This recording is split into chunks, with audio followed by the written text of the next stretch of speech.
नमस्कार, आप देख रहे हैं केपी न्यूज 24/7। मैं हूं अश्विनी आपके साथ। आइए एक नजर डालते हैं आज की सुर्खियों पर। बीदर उत्सव को रद्द करने की मांग वरिष्ठ पत्रकार शिव शरणप्पा वाली ने की। गवर्नमेंट ने शिवसेना नेता संजय राउत को चीन की तरह प्रवेश टिप्पणी के लिए देशद्रोही करार दिया। आतंकवाद पर बहस, विधानसभा में भाजपा और कांग्रेस में ठन गई। केपीसीसी के कार्यकारी अध्यक्ष का कहना है कि जनवरी तक कांग्रेस की सूची आने की संभावना है। अगर मैं रिएक्ट नहीं करता तो सोनिया गांधी की न्यायपालिका पर दिए बयान के बाद बोले उपराष्ट्रपति Jagdeep Dhankhar. Corona virus lockdown, Bharat में फिर लौटेगा लॉकडाउन, मोदी सरकार के लिए 3 बड़े फैसले।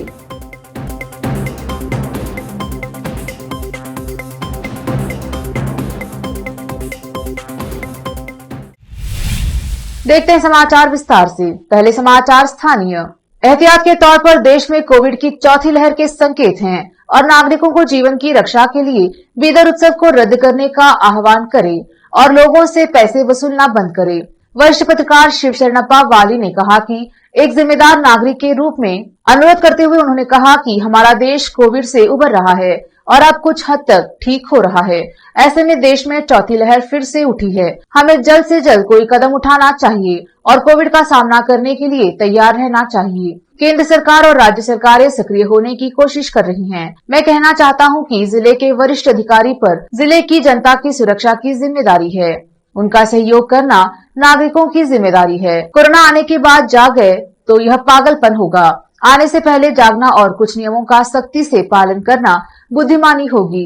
कहने की जरूरत नहीं है कि बीदर के नागरिकों को जागना और उन्हें सख्त नियमों का पालन कराना प्रशासन की जिम्मेदारी है। ऐसी कठिन स्थिति में बीदर उत्सव करना अच्छा नहीं है। हालांकि उत्सव को सफल बनाने में सभी को सहयोग करना चाहिए, लेकिन जब कोविड की भविष्यवाणी आ रही है तो ऐसा करना बेवकूफी भरा होगा, लोगों की जान जोखिम में डालने के समान होगा। आज अमावस्या पर्व मनाया गया।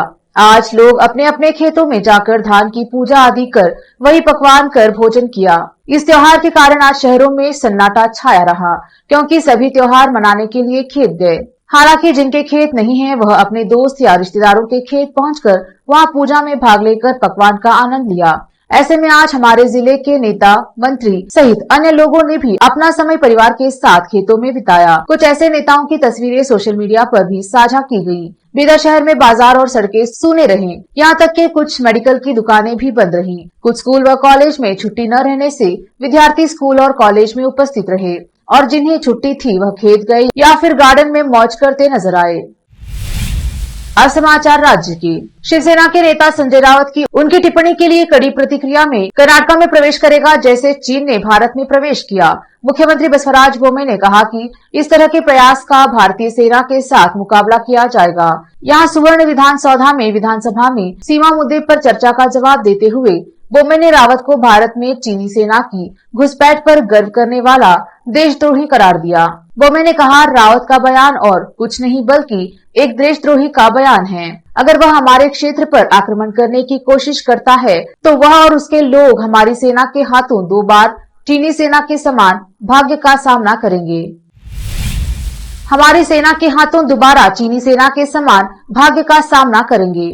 मैंगलोर कुकुर विस्फोट पर कर्नाटक कांग्रेस अध्यक्ष डीके शिव कुमार के बयान ने गुरुवार को विधानसभा में शोर मचाया और भाजपा विधायक सीटी रवि ने आतंकवाद पर एक बड़ी बहस की मांग की। शून्यकाल के दौरान मुद्दा उठाया तो शिव कुमार सदन में नहीं थे। भारत आतंकवाद से पीड़ित है। इसमें इस्लामिक कट्टरवाद और वामपंथी नक्सलवाद शामिल हैं, जो मतदान की लोकतांत्रिक प्रक्रिया में विश्वास नहीं करते हैं। हमने आतंकवाद के कारण और एक पूर्व प्रधानमंत्री को खो दिया है। भाजपा के राष्ट्रीय महासचिव ने बिना उनका नाम लिए शिव कुमार के विवादास्पद बयान का हवाला दिया। रवि ने कांग्रेस सदस्यों को भड़काते हुए कहा, इस सदन के एक वरिष्ठ सदस्य जो एक पार्टी के अध्यक्ष हैं, उन्होंने ऐसा बयान दिया जो आतंकवाद का समर्थन करने जैसा है।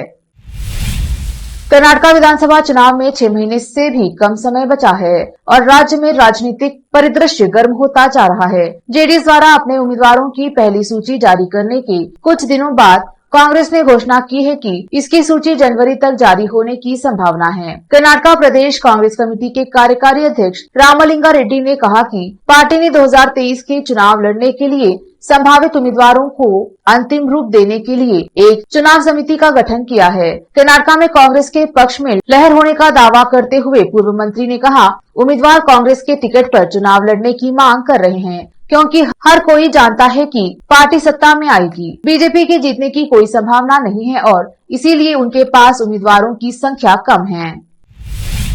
मुख्यमंत्री बसवराज बोम्मई ने कहा कि राज्य सरकार के कुल 43 विभागों में लगभग 34% रिक्तियों को भरा जाना बाकी है।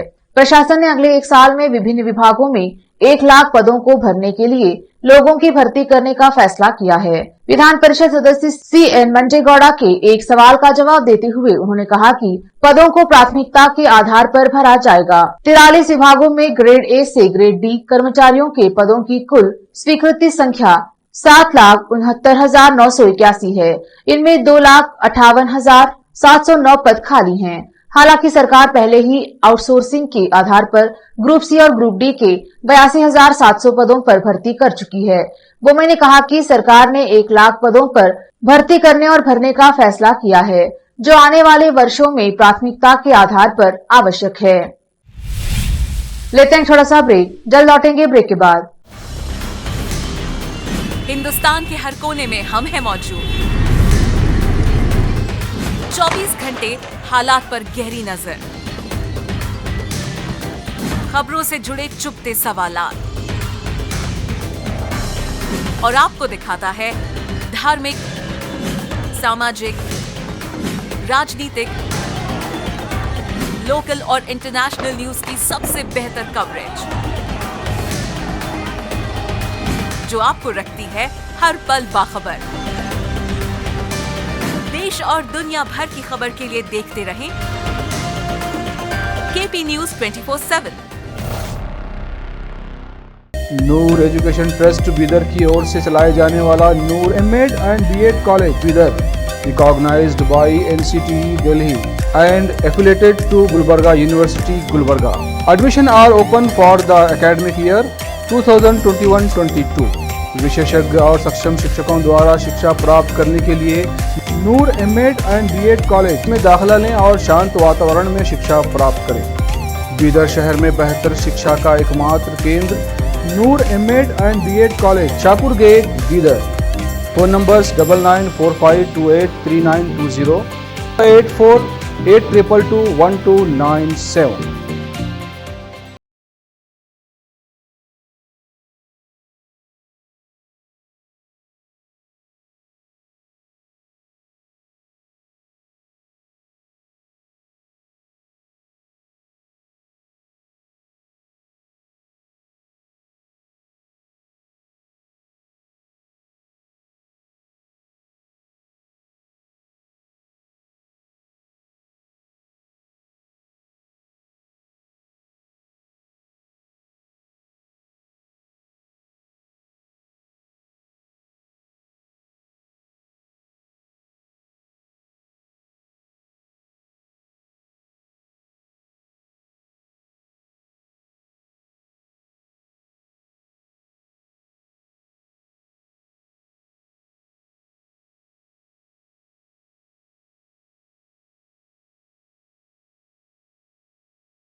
बीदर शहर में वैसे तो कई होटल्स हैं, मगर क्या आपको मालूम है कि बीदर में एक शानदार 3 स्टार होटल भी है? जी हाँ दोस्तों, बीदर में अब 3 स्टार होटल ओपन हो गई है। बीदर से जनवाड़ा रोड पर खुले वातावरण और सुखद पर्यावरण में अपनी बेहतर सर्विस से ग्राहकों का मन मोह लेने वाली वाइब होटल्स, जहां पर इंडियन, चाइनीज, कॉन्टिनेंटल और साउथ इंडियन खाना कम कीमत पर उपलब्ध है। वही फूड क्वालिटी वो सब वगैरह अच्छा है और कॉकटेल के लिए फैमिली सब आ सकते हैं। क्वालिटी भी अच्छा है और they should come and test the food and the prices are normal, it is not high and all. ಬೀದರಲ್ಲಿ ಫಸ್ಟ್ ಟೈಮ್ 3 ಸ್ಟಾರ್ ಹೋಟೆಲ್ ತುಂಬ ಚೆನ್ನಾಗಿ ಅನಿಸ್ತಾ ಇದೆ. ಫ್ಯಾಮಿಲಿ ಬರಲಿಕ್ಕೆ ಚೆನ್ನಾಗಿದೆ, ಪ್ಲೇಸಸ್ ಚೆನ್ನಾಗಿ ವಾತಾವರಣ ಇದೆ. साथ ही यहाँ पर बिदर बारबेक्यू रेस्टोरेंट, पुल साइड रेस्टोरेंट और सस्या नाम से वेज रेस्टोरेंट के अलावा बार, जिम, स्विमिंग पूल, 1500 लोगों के लिए ओपन लॉन, 100 लोगों के लिए बैंक्वेट हॉल मौजूद है। और यहाँ पर सूट रूम्स के अलावा डिलक्स रूम भी उपलब्ध हैं, जिनमें सभी प्रकार की सुविधा है। वाइब होटल्स के मालिक राजू मालगे हैं। विभिन्न प्रकार के स्वादिष्ट भोजन और यहाँ पर उपलब्ध रूम्स में रहने का आनंद उठाने के लिए एक बार ज़रूर चले आइए। वाइब 3 स्टार होटल जो ओपन हुई है, यहाँ पर मैं 2-3 बार आया हूँ और यहाँ का टेस्ट भी बहुत अच्छा है। सभी रीज़नेबल हैं यहाँ पे रेट्स वगैरह। याद रखिए, वाइब होटल्स, जहां आप एक बार आएंगे तो बार बार आना पसंद करेंगे और यहाँ के स्वादिष्ट भोजन आपका मन मोह लेंगे। याद रखिए, बिदर ज़िले की एकमात्र 3 star vibe hotel, Janwada road, Navadgiri, Bidar, Karnataka.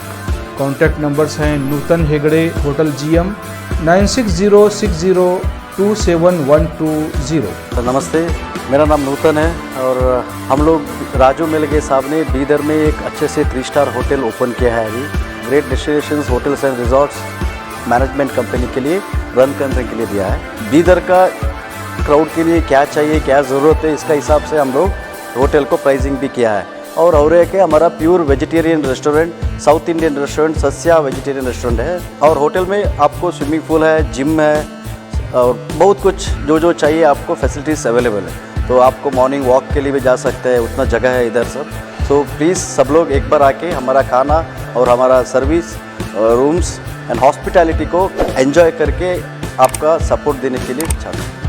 Reception का नंबर है 8482460982।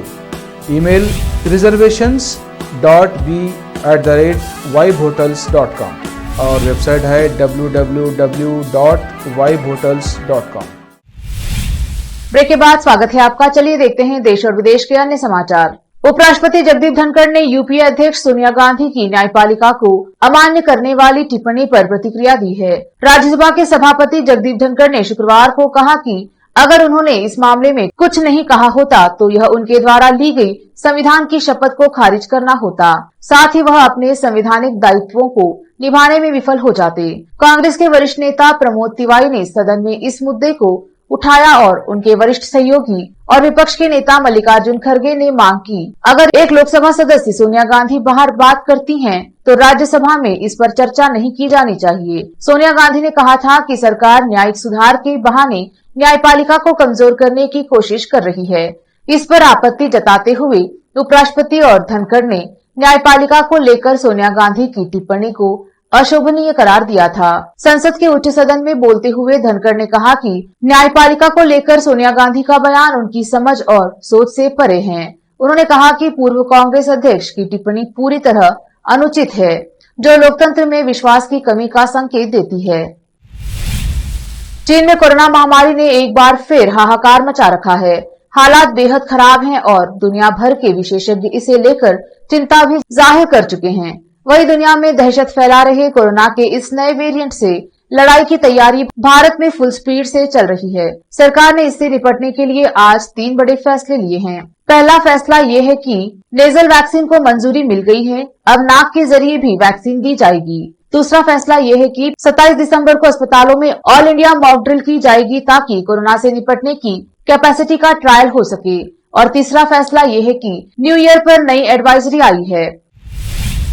लोकसभा में कांग्रेस के नेता अधीर रंजन चौधरी ने शुक्रवार को कहा कि चीन ने ओमिक्रॉन वायरस के नए उपस्वरूप BF.7 का भारत में नवंबर एवं इससे पहले ही पता चल गया था, लेकिन सरकार अब सचेत होने की बात कर रही है। उन्होंने दावा किया कि यह राहुल गांधी की अगुवाई में चल रही भारत जोड़ो यात्रा को रोकने की एक साजिश है।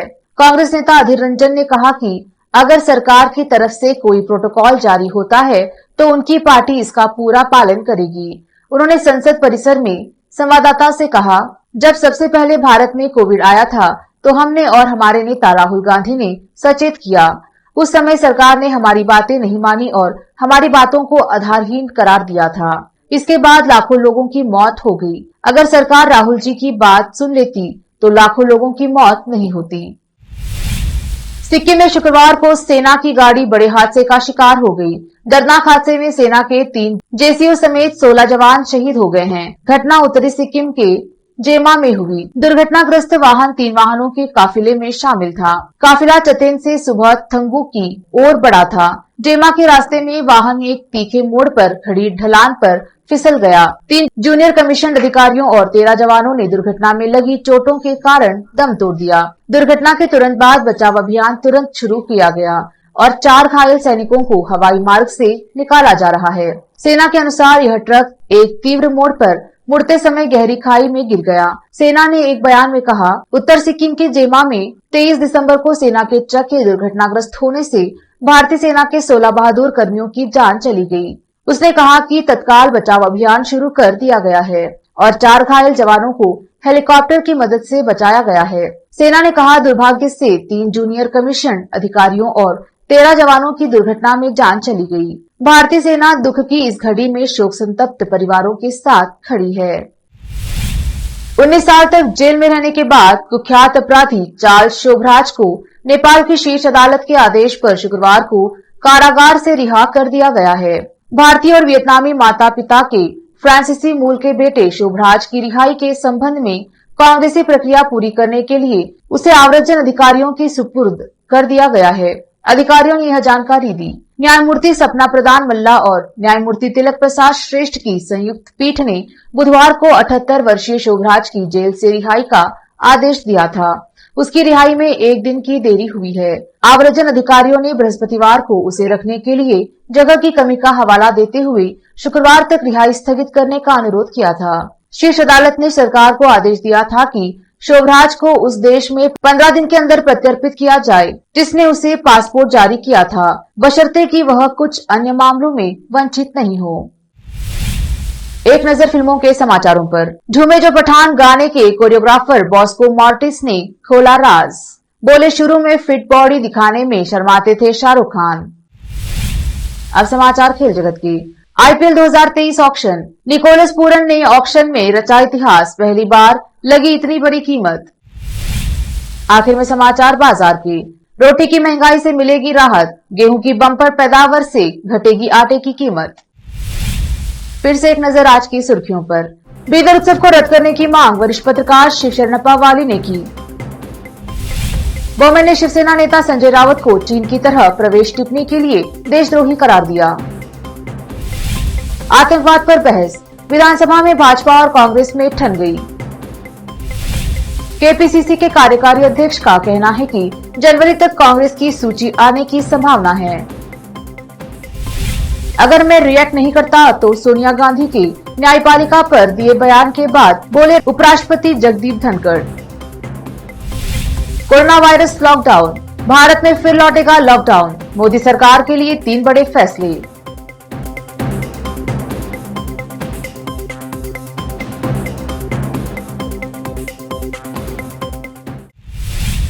केपी न्यूज के 9 बजे के बुलेटिन में आज इतना ही। देखते रहिए केपी न्यूज 24/7। धन्यवाद।